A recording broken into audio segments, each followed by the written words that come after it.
Over 2 billion tons of waste are generated annually, with more than 20% being glass. Millions of glass bottles can sit for over 1 million years without decomposing, creating an unmanageable pile of garbage. Fortunately, however, glass can be recycled indefinitely without compromising its quality. So how does this process actually work? How are these broken, messy pieces of glass transformed into clean, shiny bottles? Join Mandarin Tech as we step into one of the world's largest glass recycling plants, where hundreds of tons of glass are returned to the production cycle every day to discover the secrets behind the incredible journey of one of the most sustainable materials on Earth.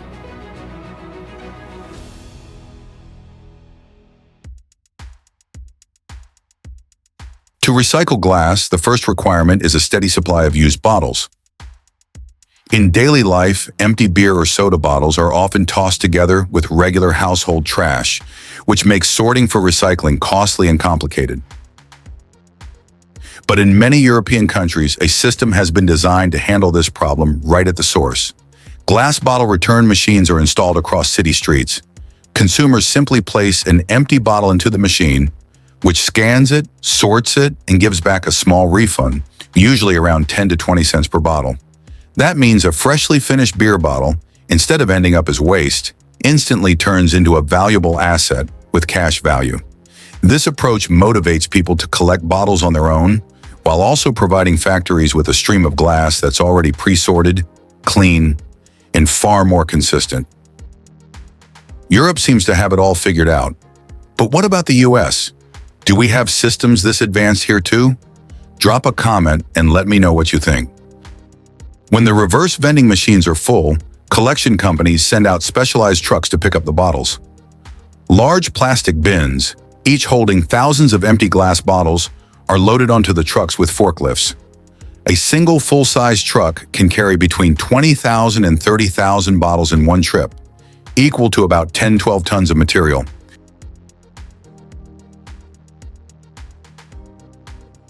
Trucks loaded with glass bottles quickly make their way from supermarkets and collection points to the recycling plant, each one carrying tens of thousands of empties, packed tightly in bins. When they arrive, the drivers back up to a massive storage bay and release the load, sending a cascade of bottles tumbling down. In just minutes, the ground fills with colorful mountains of glass that sparkle under the light. Greens, browns, and clears stacked together.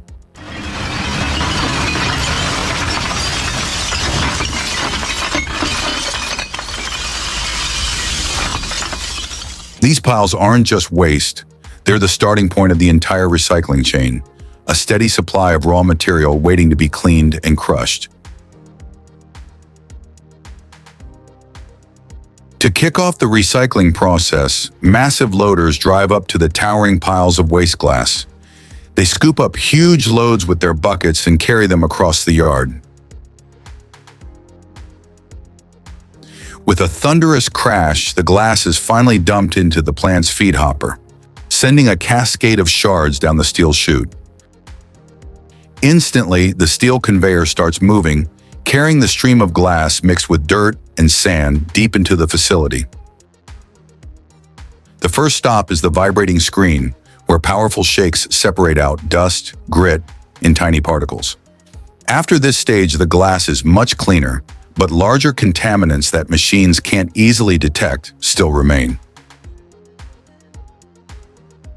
Along the conveyor, workers stand ready, carefully pulling out paper, plastics, and anything else that doesn't belong. This blend of mechanical screening and human hands produces a cleaner batch of material, ready for the next step in the recycling journey.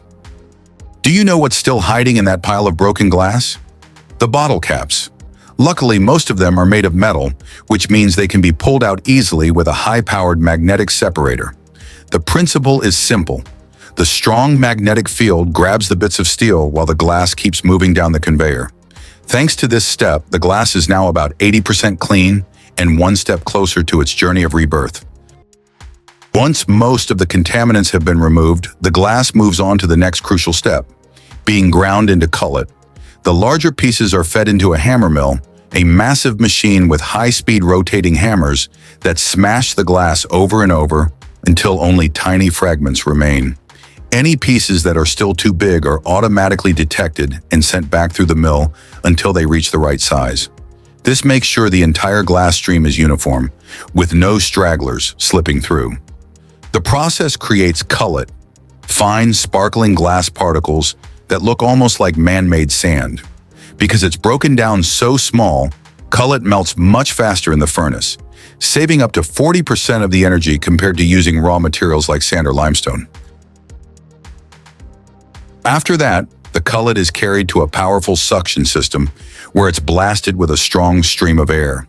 This airflow strips away and blows off any leftover label fragments, leaving the glass even cleaner. Finally, the cullet moves into the optical sorting system, the most precise step in the entire process. As the glass cascades down like a shimmering waterfall, laser sensors continuously scan each tiny fragment to detect its color and composition. The moment brown glass, green glass, or even a stray ceramic shard is identified, the system instantly fires a precise puff of air, shooting it into a separate stream. The speed is almost unbelievable. Tens of thousands of pieces are processed every single minute. This ensures that the cullet is sorted with perfect accuracy by color, because even the slightest mix of the wrong shade would ruin the quality of recycled glass. Once the cullet has been sorted, it continues moving along the conveyor belt. The tiny glass particles are directed into separate storage areas, each divided by color. There, they gradually pile up into massive stockpiles, waiting to be transformed into brand new glass bottles.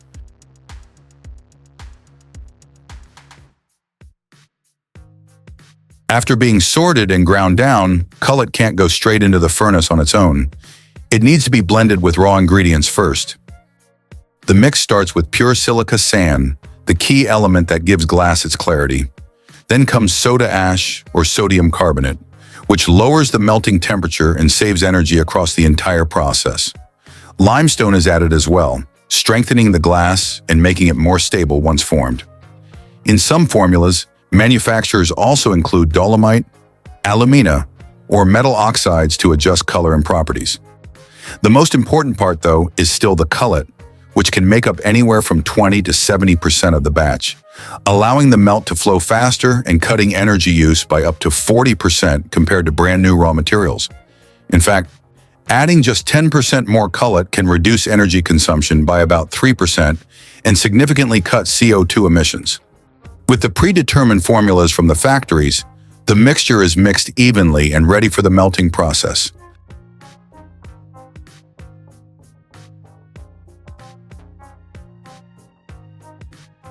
The blended mix is then fed into a massive gas furnace, where temperatures reach about 1,150 degrees Celsius, even hotter than molten lava from a volcano. Technicians carefully monitor the entire process and pour the mixture into special crucibles. Inside the facility, workers must wear fireproof suits and heavy gloves, as the surrounding heat, nearly 3,000 degrees, is almost unbearable.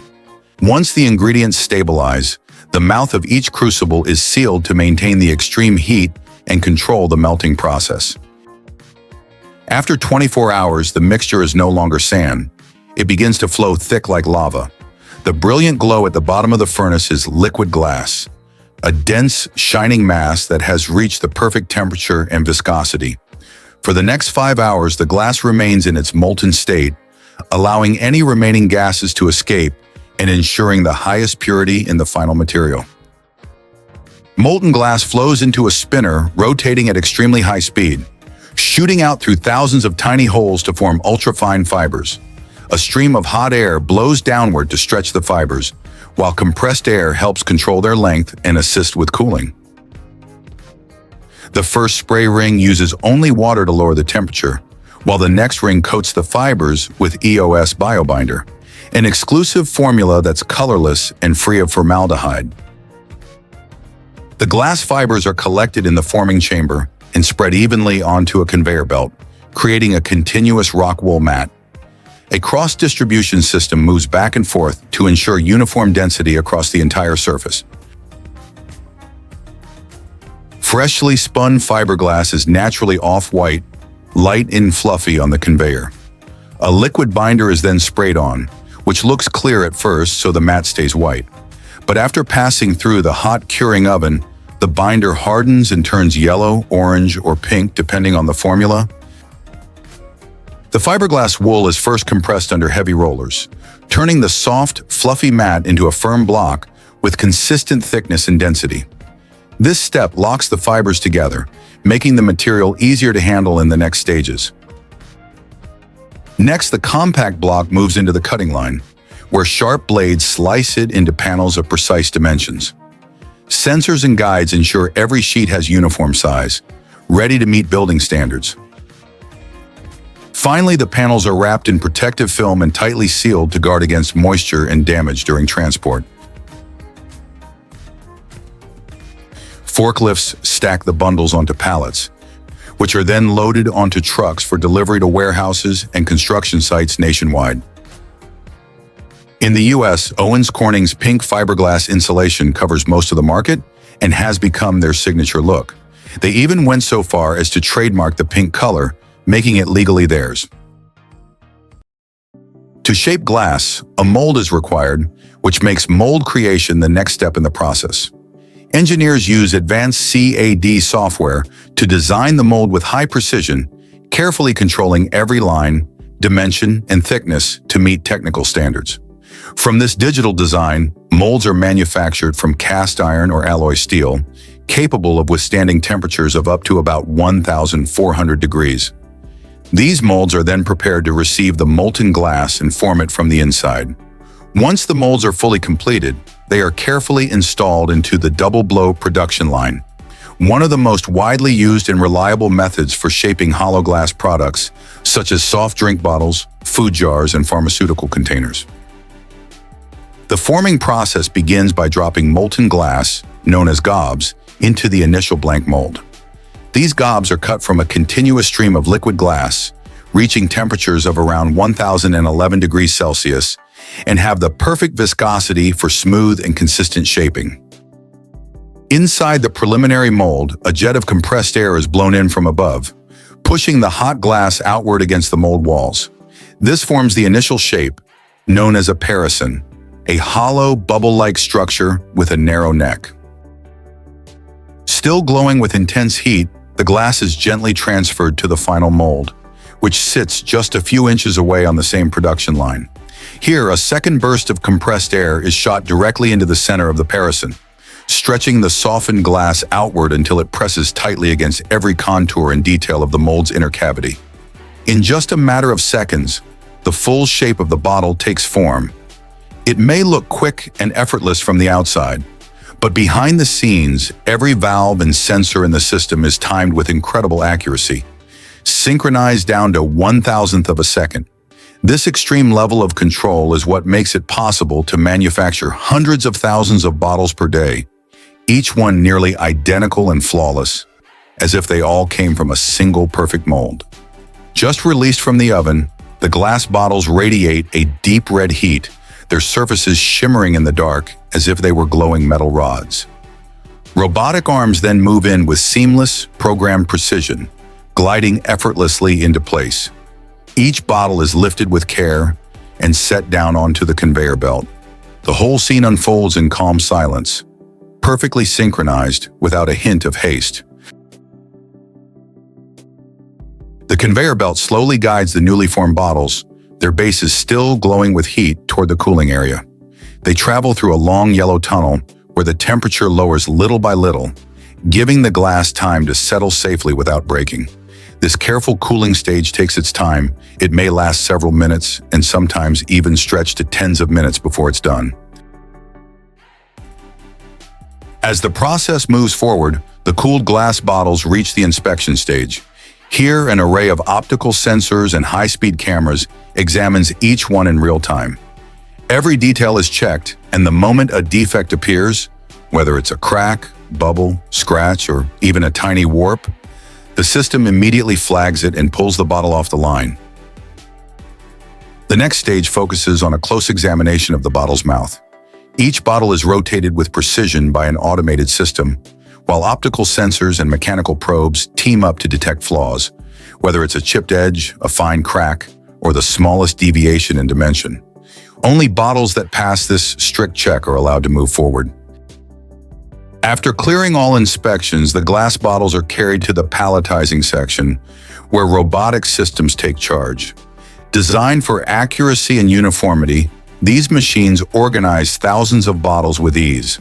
A clamp mechanism with suction cups lowers, grips a full row, and sets it carefully onto the pallet layer.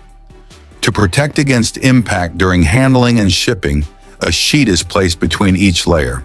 When the stack is finished, an automated wrapper secures the pallet in film and tags it with a code that corresponds to its production batch. Finally, the glass pallets are moved into storage, neatly stacked and ready for shipment. From there, they'll travel across the globe, soon to become sparkling bottles, filled to the brim and ready to serve in every corner of daily life.